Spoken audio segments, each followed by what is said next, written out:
on the call. We do have a few minutes before we get to Coach Luke Fickell from Cincinnati, but we do have time and TV designations for games of November 2nd.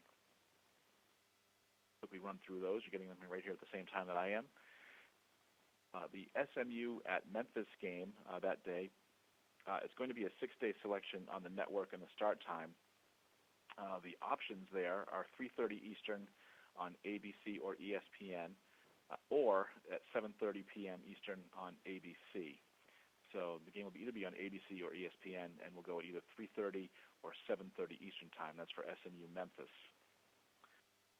The other games on the 2nd, all of which can be announced now. Houston at UCF will be at noon Eastern, 11 Central on ESPN2. Tulsa at Tulane will be 4 p.m. Eastern, 3 Central on ESPN2. And then Cincinnati at ECU will be at 7 Eastern on CBS Sports Network. Games previously announced for that week: Friday, November 1st, Navy at UConn, 8 p.m. Eastern on ESPN2. And then USF and Temple are open that week. We'll go through it once more. So the games that are set for November 2nd: Houston at UCF, noon Eastern, 11 Central on ESPN2. Tulsa at Tulane, 4 Eastern, 3 Central on ESPN2.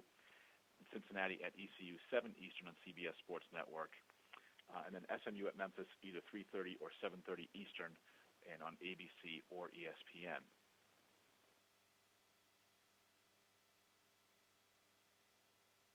The final designations for that SMU Memphis game will be made late Saturday night, so after the games of this coming Saturday.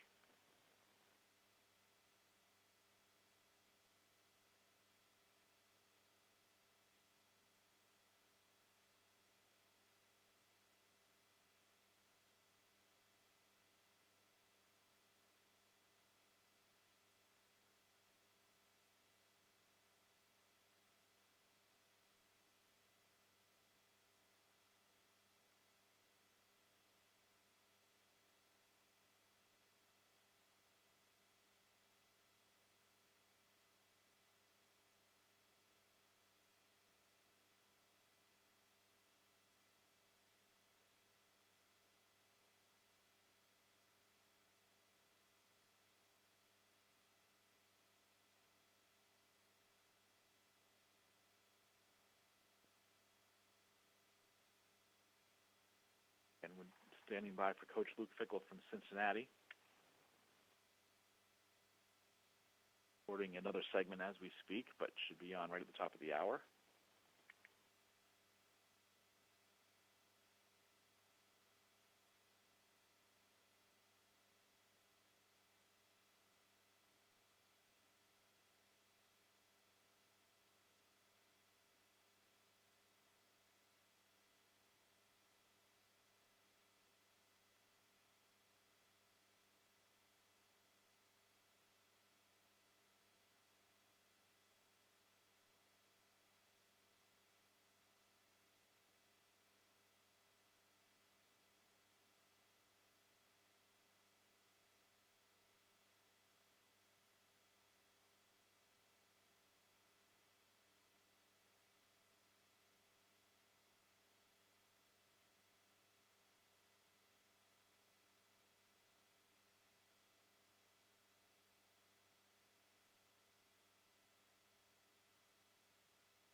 we're joined by Cincinnati coach Luke Fickell.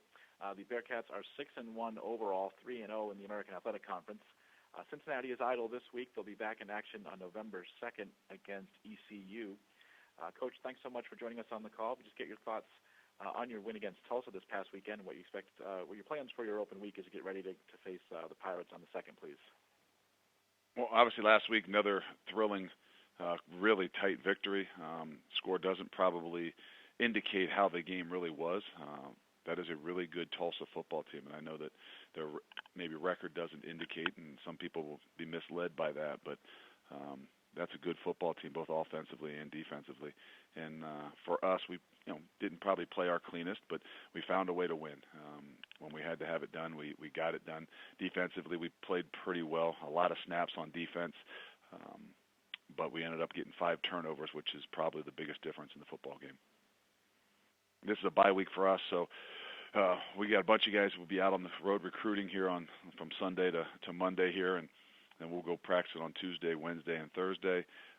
Give our guys a little bit of time off for the weekend, and then get ourselves back ready to roll. And obviously ECU next week, and then a stretch run for 6 games in a row here. Take questions for Coach Luke Fickell, please. *1 on your telephone keypad will put you in the queue, and the operator will introduce you.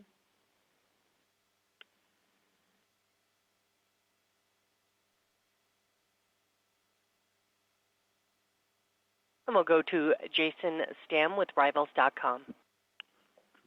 Hey, Coach. You talked a little bit about the bye week, but especially since you've already had one, like how do you treat these bye weeks, even with players? Is it more just of a rest? I guess is kind of your main goal during this time, at least the first part. Like how do you kind of go into these things? Well, there's not a ton of rest once you start the season, but I think it's a little bit of a mental break more than anything. I've never had 2. I think this is probably the first time, and we've also had some unique, playing on a Thursday and playing on a Friday, so we've had some different schedules. But you try to set a schedule before the season. That way you're not swayed based on how the season is going, so you can, at least go off of, when you make a clear choice in your mind. So we've got a pretty standard at how we do things. We practice on Tuesday, Wednesday, Thursday. That's been pretty consistent to what we've done since we've been here. But it's not just about rest, and it's about continuing to get better and grow. It doesn't always mean hitting and tackling and things like that, but getting better as a football team. We got a lot of areas where we can get a lot better. And I know you talked about it after the game, after Dokes had the 3 touchdowns. But now that you've had a chance to maybe kind of look at film, kind of process what happened in the game, what do you see from him as far as what he can Dokes can add to your team, kind of going forward, and how good is that to have something like that in case Austin Michael doesn't have that 150-yard game? Well, I think that just like in any position, but running back more in particular, because no matter what, those guys are taking shots. You could carry the ball 15 times, but you really got tackled 35 times because it was a read play and you got the ball pulled. But what's the difference? So the wear and tear on a body of a running back is unbelievable.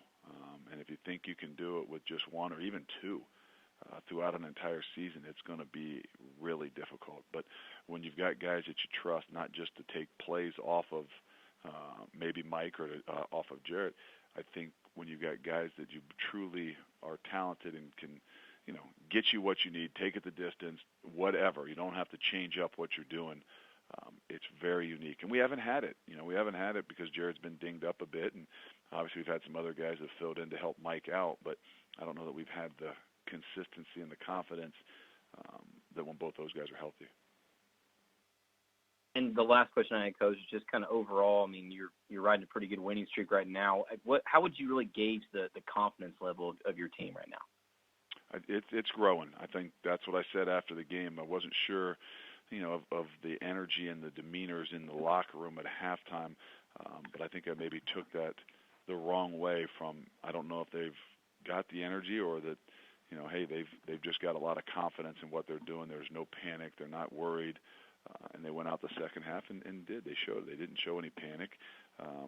Whether we were moving the ball, we weren't moving the ball, whether they were moving the ball or they weren't moving the ball, there was a lot more confidence than I had seen even last year. Thanks, Coach. Thank you.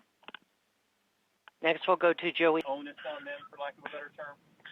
We do. I've said it since the day we walked in the door. Your job as a wideout is to make the quarterback look good. What does that mean? Does that mean running good routes? Yeah. Does that mean making some really tough catches? Yeah. It's our job is to make each other's job easier. In particular, the quarterback's got so much on his plate. If we think we need a perfect ball all the time, we're going to be sorely misled, and it's just so difficult. So the confidence level that those guys have to generate in each other, and when it doesn't happen, it doesn't happen. The thing you can't happen is get frustrated with each other. But that's a big deal. I mean, that's a big deal whether they're an older guy or a younger guy. You know, there's a lot on those guys' plates, meaning, you know, people, everything they're doing is to attack them, changing coverages, trying to hit them. They have to make their quarterback look good in a lot of different ways. Appreciate that. Thanks, Coach. Sure. And do we have any other questions for Coach Fickell, please? Star 1 on your telephone keypad, if so. And we do have We'll go to Fletcher Page, Cincinnati Enquirer. Hey, Luke. How's it going? Fletcher, how we doing? I'm good. I think Perry Young talked about James Wiggins still being engaged and maybe helping Javon and the secondary, even though he's injured. I know you guys have got a couple players like Kyrie and James Hudson that have, for whatever reason, couldn't play this year or are sidelined. I mean, how important do you think it is to be able to stay engaged in that way, even if they can't play?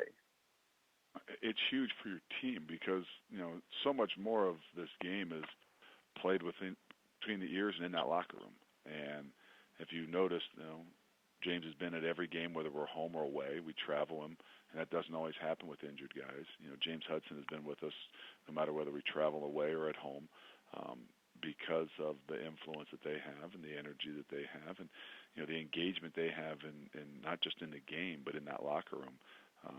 And I think it's a lot more important than maybe some people realize. Yeah, I know it's beneficial for your team, but do you think it's beneficial for them to kind of get through a tough stretch? There's no doubt. I mean, people that don't think that there's any type of mental, you know, stress and different things on 18 to 22-year-olds, that they're crazy. And, you know, I don't want to get back into it, but, you know, the whole, you know, idea of guys that can't play, whether they're injured or, in James's case, they've, you know, been deemed ineligible. Unless you've been there and done it, you can't imagine how difficult that is. And it's so important to stay engaged. I don't just mean within the game. I mean in the everyday process and especially in the locker room. Gotcha. Thanks. Coach, thanks so much for your time today. We look forward to hearing from you once again next week.